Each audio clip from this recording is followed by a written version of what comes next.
Hi everyone, it's me, Carol. Thanks for joining me. As you can see, I'm going to continue with videos on shadow. We are in a brand new year and many want to continue the process of working with those unowned parts of ourselves known as the shadow that really live in the unconscious. We are threefold individuals. We are conscious, we are unconscious, and we have the superconscious, that divinity. So I'll be sharing a worksheet from a workshop that I did years ago, and it's called Exposing the Shadow. And we'll be going through that step by step. And here it is. Shadow work, we are going to be reinterpreting the shadow, that shadow part of us, as we discover who they are. And basically, this is a very simple exercise that I did in a workshop, and I will explain some of the questions that were asked of me as we were doing the exercises in this workshop. Now, I'm sorry that I did not put who said this particular phrase. At the time I found it and I wrote it for my workshop, but it basically says the power and energy to change your life will only come when it is stronger than the power and energy you use to stay the same. And you can really contemplate on that for a few minutes, and it makes a great amount of sense when we understand our patterns that we keep doing, and some of them are self-defeating, and we start questioning why things happen the way they do.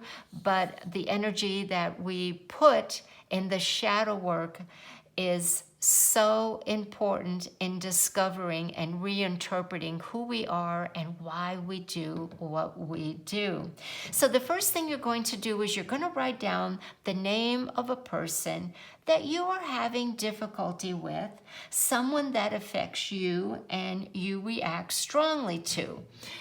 Questions that I got asked.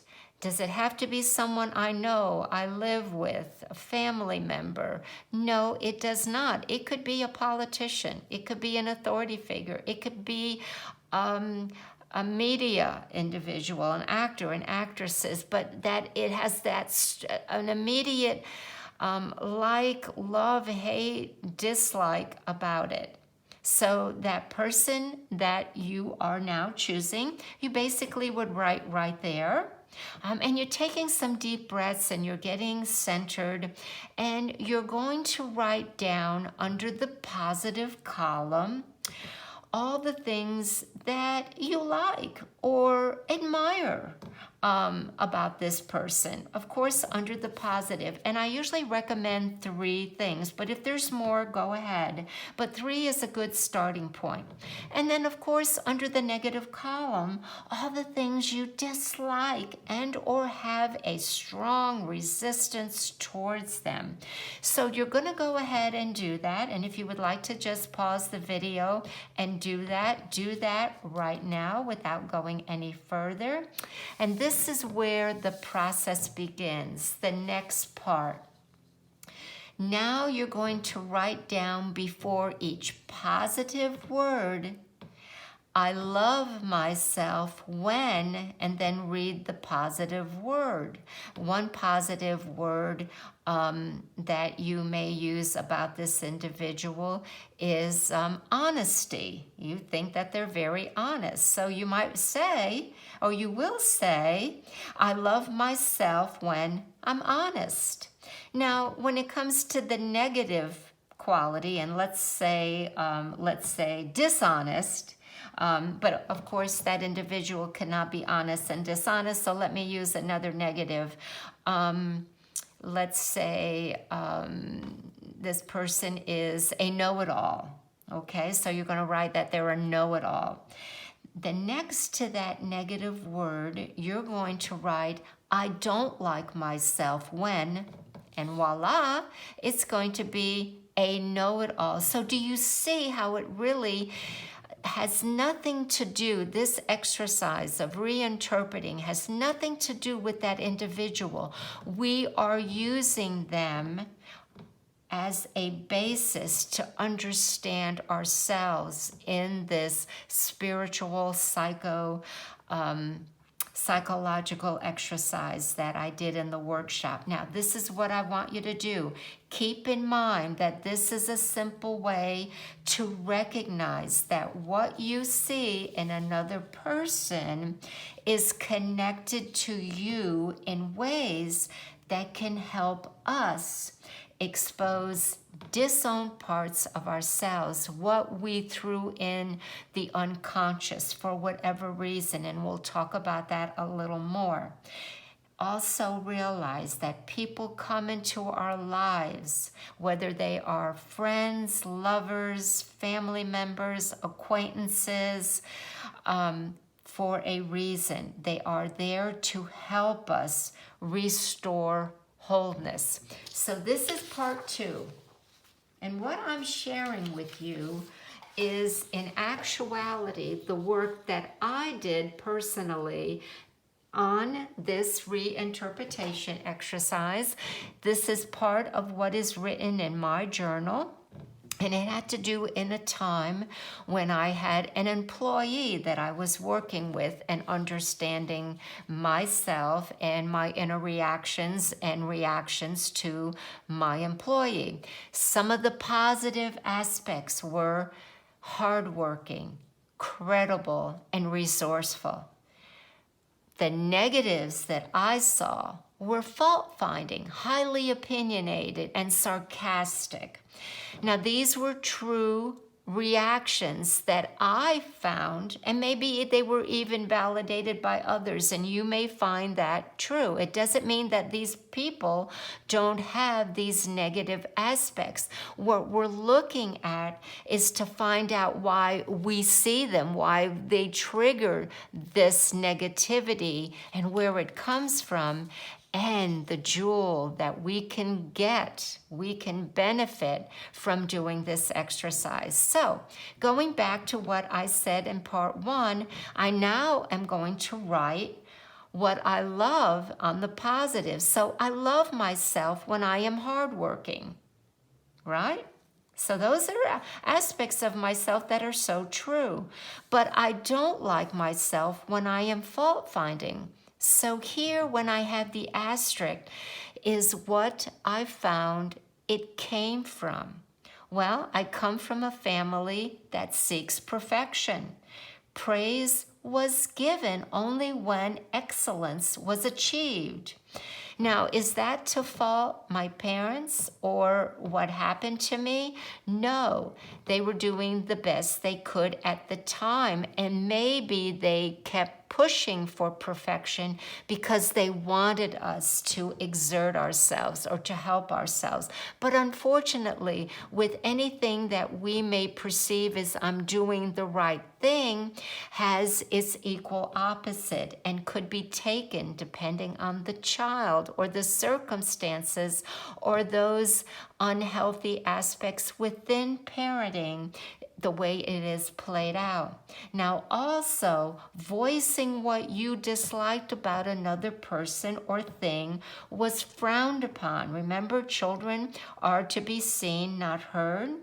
And you were told to see and speak in a positive ways, and that comes from the religious part of the upbringing. So what I did here in looking at the positive and the negatives and owning where it came from is the jewel. Owning this shadow within me, fault finding, and why I thought it was negative. I allowed myself to discern what is right for me.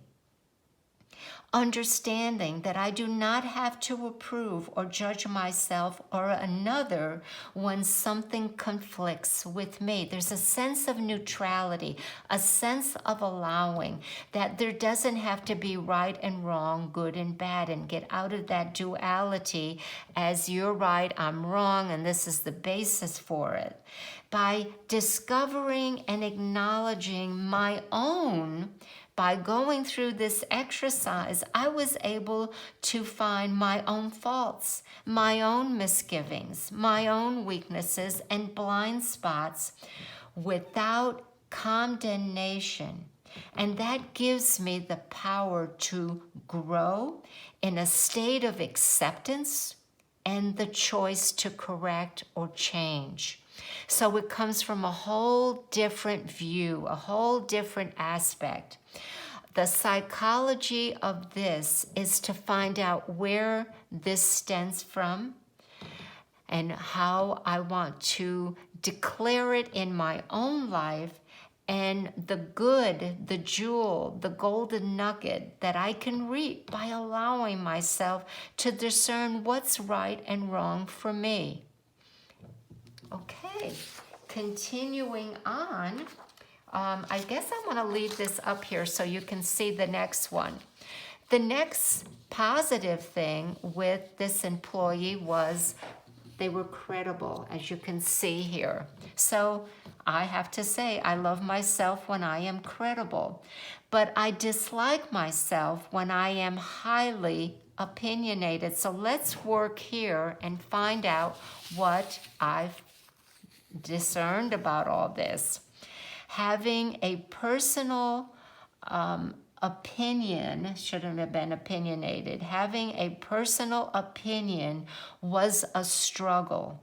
And voicing my personal views or convictions were not safe or even encouraged. Going back to my upbringing, going back to the authority figures. So I played it safe. And voila, we can see that I found it very hard where people who may have been highly opinion voiced their feelings and didn't care about it. Now, those who were highly opinionated were considered egotistical, even rude from my upbringing and my teachings. So the key here that I learned was to speak your truth and your convictions in ways that do not alienate, label, disregard, or harm others' reputations unjustly. But also there is the question here that I found that I wanted to address as to why one is strongly opinionated or arbitrary in nature.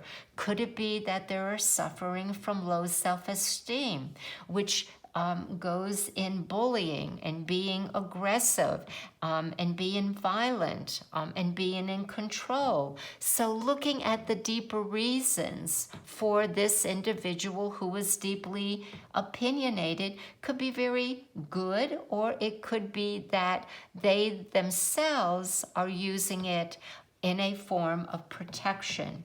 Now, owning the shadow of strongly opinionated for my own personal growth, I was having the courage to say and speak what you are passionately about, even if it's not popular or mainstream. The key word here is the courage to speak your mind. The release of the need and safety of going along with the status quo, what's deemed acceptable by those in authority. That was the other jewel that I found out. And then to be willing to hear and face opposite views with a willingness to be open to a new concept or viewpoint without feeling disempowered, less than, or made wrong, but becoming defenses. So this is what I mean by really going deep and listing those positive and negative qualities of an individual. The other question that I wanted to share with you that came up in the workshop that I recall that was very important, a woman said, I am listing my husband. And of course, I married him for all the positive qualities. I struggle with what I'm finding as the negative qualities. Does that mean that I have to change him or accept those negative qualities? And again, the information is here for us to look to see why the negativity is seen in that individual. It is a gift to you because somehow it has been programmed in your unconscious. And no, you're not trying to change your spouse. Through accepting of it and finding where you are in that pattern of the love that you have for that individual and the reason why you chose to marry and to stay are all what life's learning experiences are all about. So folks, if you have any questions about this, please let me know. And I hope it is helpful. We're all seeking to better know ourselves and others as we grow in the new year. So this is Exposing the Shadow, the How to Exercise. Thanks everyone for joining me today. Take care. We'll talk again soon.